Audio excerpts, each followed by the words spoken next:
Good morning. Why would I wake you up? You don't have anything on your schedule today? Wait, did you have something on your schedule that you didn't tell me about? Okay. Well then, I didn't wake you up because I'm not your nanny.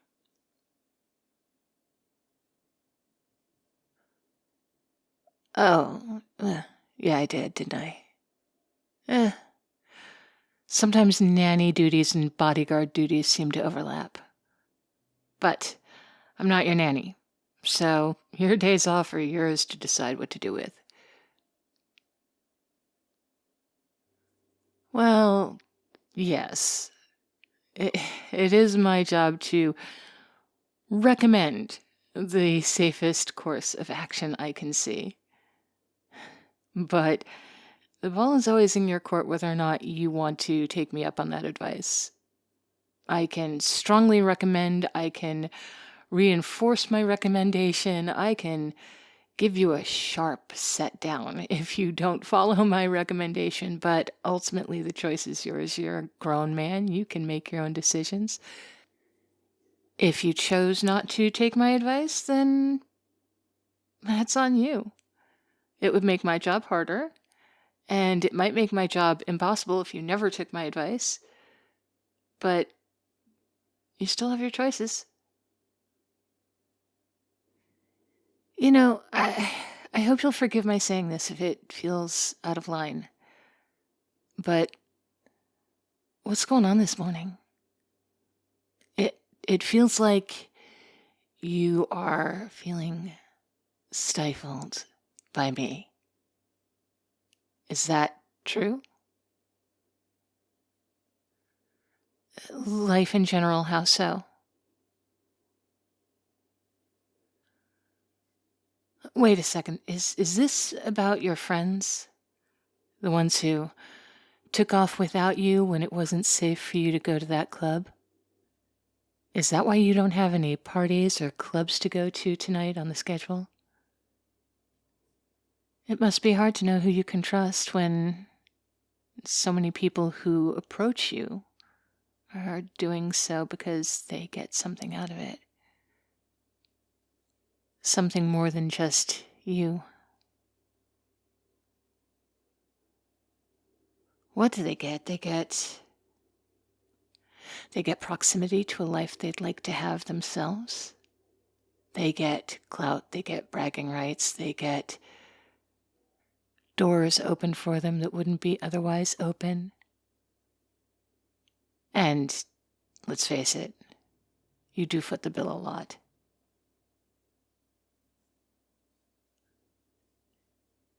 Yeah, I know you know. Sometimes it's easier to let someone else say it than to think it yourself about people you thought were friends.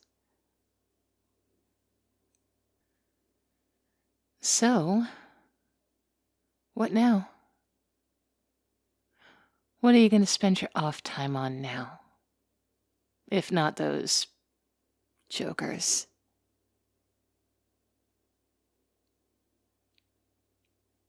I don't know either. I tell you what, why don't we go back to the story you never told me about why you wanted to be a rock star?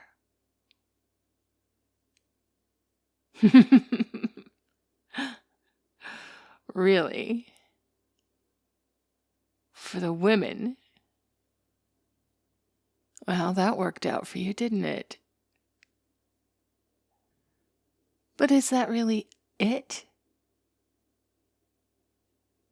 Well, yes, I don't deny that it's a lot, but... Okay. When did you start playing? Right. Middle school symphony. In what world did you imagine back then that playing that big old bass in the symphony would lead to being a rock star? I'm sorry, but I remember the kids in symphony. They weren't exactly they weren't exactly the ones that all the girls went for. There would have been a shorter path and a much more certain path to dating girls if that was your main focus, right? I mean, you could have joined the football team or the basketball team or the. Oh, okay. Well, then, even if you're not great at sports, even going out for student government, the class president was always somewhat popular. But you chose to stand behind a giant string instrument. Wait. I think I know. Was there one girl in particular? Look at your face. That is the truth, isn't it? There was one particular girl that you were sweet on, and that's why you joined. Who was she? Did you ever get to date her? No. Oh no. Why not? Ah. Okay. So a picture is forming. You joined orchestra for one girl. And then as you got older, you realized that it was the guys in the rock bands who had girls throwing themselves at them. Is that right?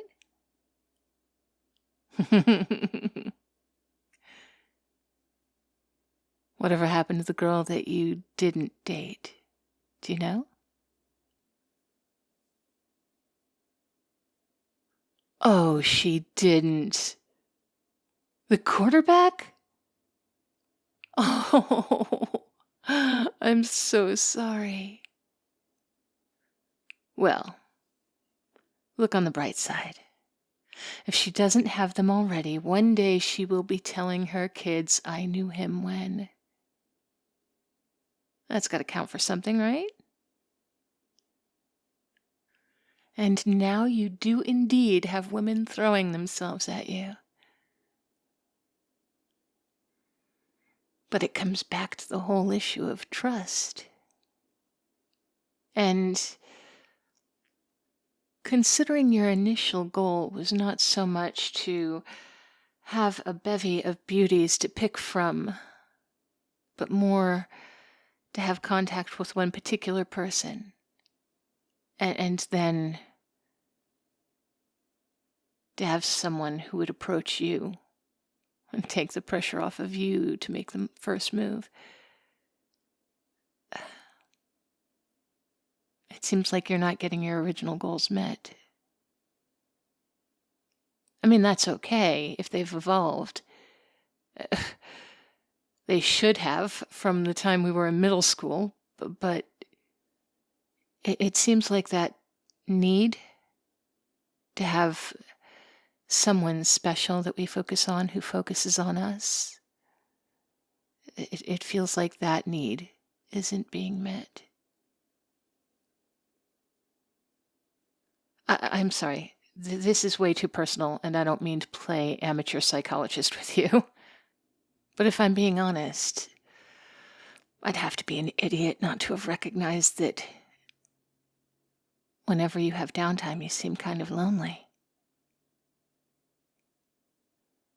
Sorry, I'll shut up now. It's not my business. My business is to make sure that you're taken care of, well, in other ways. And you know what? Sometimes shallow roots grow deep. I'm not calling you shallow. I'm saying that your relationships have been shallow. Sorry. Oh, you're insulted. I'm sorry. I put my foot in my mouth again. Oh, no, I'm not trying to take it back, but I also didn't need to say it. Well, I do think they're shallow. They're all about parties and glitter. All having fun and surface appearances. The moment you wanted to be with them in a place that didn't have the limelight on it, they were gone. Again, I'm not saying you're shallow. I'm saying that those connections are shallow, and that's something you know. That's why you get that look on your face every time the movement stops. Like the kid who got exactly what he asked for Christmas, only to find out that it doesn't really work the way it did in the commercials. All I'm saying is, if you'd ever been given an easy bake oven that you longed for ages, then you'd have been well prepared for this scenario.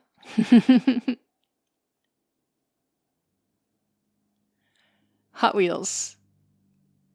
What did you try to do with the Hot Wheels? Oh yeah, you were never going to be able to set that up all the way around your room and get it to go up over your bed. Would have been a great thought though, huh? Although, I mean, actually, well, part of the reason we couldn't do it is we were working with just the stuff that came out of the package, right? But my Easy Bake Oven was not using actual ingredients. It was just using a little powder that I added water to and heated over a light bulb. That was never going to be an actual cake. And your Hot Wheels tracks were just like, stuck together with little tabs. They were never going to be sturdy enough for a car to go down them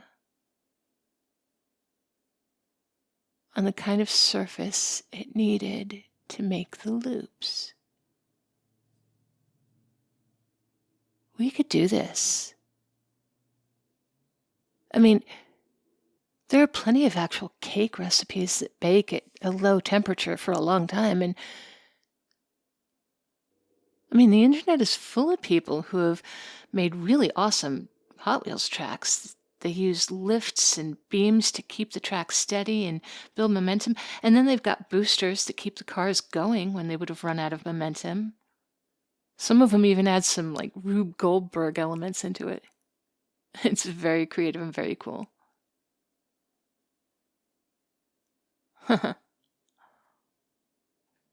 You know what? I don't know what you're going to do today, but I am going to be looking up cake recipes I can cook over a light bulb.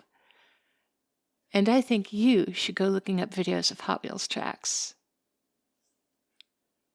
I'm totally serious.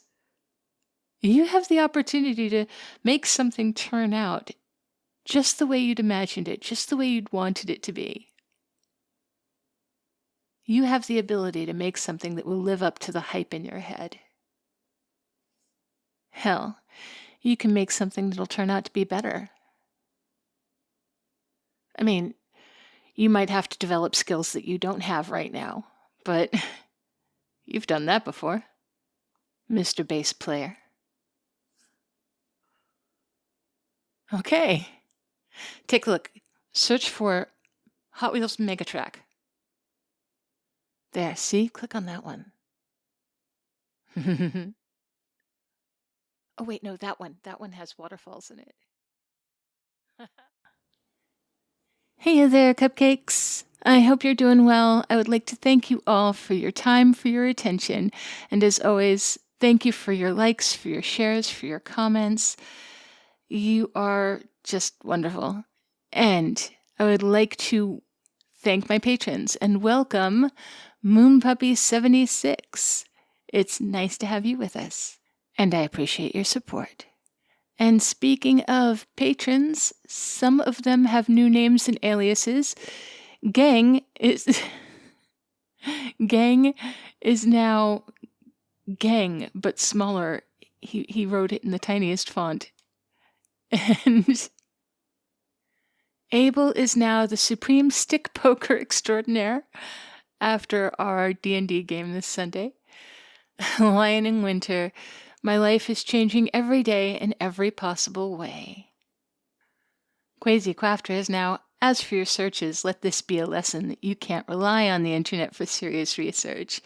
My primary source of Old Bean UK changed his name to the first VC made me tear up from the absurdity, the second made me tear up from the wholesomeness. Aw, thank you.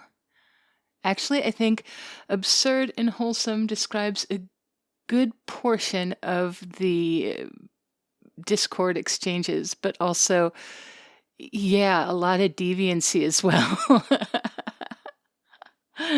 So thank you. Duke is in need of hundreds of blocks. I'm building a castle and no one will stop me. You go, you mining Duke.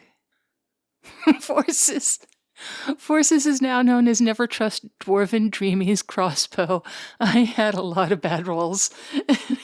I had comically bad rolls in the game. And Nachtwaya is now Grumpa Nachtwaya. Art is si te unes al servidor y te vuelves un conversador regular, nombraremos tu trasero. Oh, dear. Art is inviting people to come become regular conversationalists in the Discord server so that he can name your ass. Back to the wholesome, absurd deviancy that we were talking about earlier. Okay, moving on to Bellamy has changed his name to I am just a sex mercenary looking for work. Wholesome Jack. Wholesome Jack. Jack is now my loneliness sat with me and wept. I stayed silent. Oh, Jack. And again, how coincidentally timely on a recording that talks about being kind of lonely. And finally, Hunter Darkwolf.